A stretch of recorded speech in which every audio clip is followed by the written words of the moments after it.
তারেক রহমানকে দিল্লি নিতে ভারতের আগ্রহ ক্রমশ স্পষ্ট হচ্ছে। ভারতের রাষ্ট্রপতি ভবনের ফাঁস হওয়া একটি ইমেইলে উঠে আসে চাঞ্চল্যকর তথ্য।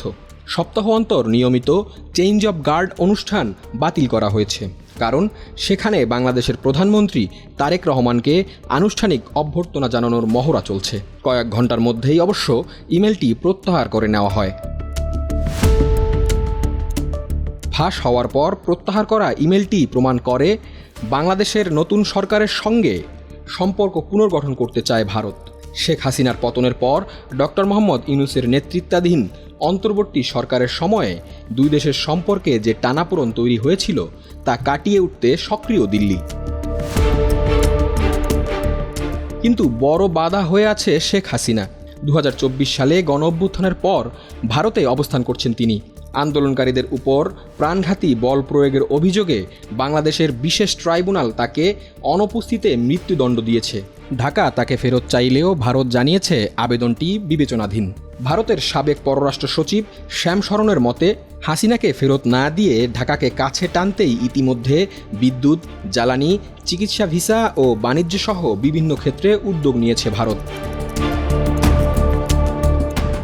যদিও প্রধানমন্ত্রীর প্রেস সচিব এএম সালেহ জানান, সফরের বিষয়ে এখনও চূড়ান্ত সিদ্ধান্ত নেওয়া হয়নি। দিল্লির উদ্বেগ শেখ হাসিনাকে ঘিরে নয়, সবচেয়ে বেশি ভাবাচ্ছে বাংলাদেশ পাকিস্তান সম্পর্ক। সম্প্রতি দুই দেশের মধ্যে বেড়েছে উচ্চ পর্যায়ে সামরিক যোগাযোগ ও প্রতিরক্ষা সহযোগিতার আলোচনা। পাশাপাশি সৌদি আরব, তুরস্ক ও পাকিস্তানের নতুন প্রতিরক্ষা উদ্যোগের প্রতি আগ্রহ দেখিয়েছে ঢাকা।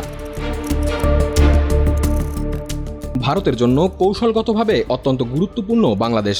দুই দেশের 4096 কিলোমিটারের সীমান্ত, $12 বিলিয়ন বেশি বাণিজ্য এবং ভারতের উত্তর পশ্চিমাঞ্চলের সঙ্গে সড়ক, রেল ও সমুদ্র যোগাযোগ, সব মিলিয়ে ঢাকাকে উপেক্ষা করার সুযোগ নেই দিল্লির।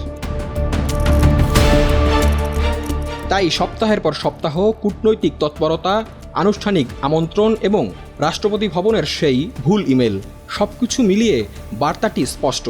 হাসিনা পরবর্তী বাংলাদেশে সম্পর্কের নতুন সমীকরণ তৈরি করতে তারেক রহমানের সঙ্গে সরাসরি বসতে চাইছে দিল্লি।